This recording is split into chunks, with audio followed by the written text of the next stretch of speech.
After 3 months of donations, the county's United Way drive came to a close today. More than 10,000 people contributed to the drive, and the total donations came to a record-breaking amount of just over $450,000. United Way couldn't be happier with the end result of the drive, and the total far exceeded any expectations. The United Way board will soon be meeting to discuss how the money will be able to better the community. Now, over to Deanna with some disappointing but surprisingly upbeat news. Last night, the City Council voted to pass an increase in property tax 10% across the board. The increase will take place next July 1st. According to the press secretary to the mayor, Don Siegel, the mayor's office has received hundreds of phone calls of complaints this morning. The Taxpayers Union even publicized that they will be starting a recall movement against the mayor. The mayor has announced that the new money received through taxes will be given to the city school system. Now, let's fly over to Lindsey Ball with some local news. The Airport Authority recently announced that sometime next year, construction will begin on a 4th runway, costing a total of $3 million. Chairman of the Airport Authority, Sam Peck, says the cost should be recovered in approximately 3.5 years. Machinists Union Local 333 members in the General Motors plant are participating in an indefinite walkout.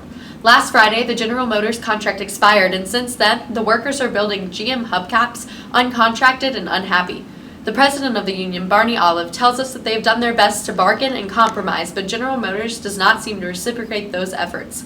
The General Motors spokesman assured us that operations will continue as normal. Now, guest reporter Cynthia Jones joining us from BuzzFeed. This morning, 2 men wearing ski masks robbed the downtown branch of Fidelity Federal Bank.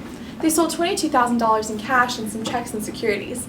The bank manager, Jack Sherry, says that the 2 men only seemed to care about the money that they could see. The 2 men were last seen driving a red 4-door Chevrolet with a New York license plate. Milton Bradford, the Speaker of the State House of Representatives, has announced the end of his 27-year career. He has served as the state speaker for 10 years. Bradford, a Democrat, has recently worked to gain pay raises for the state school teachers.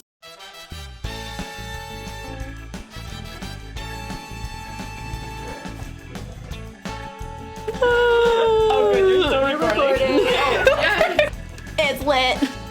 This runway will allow more flights to be made in and out of the city for your convenience.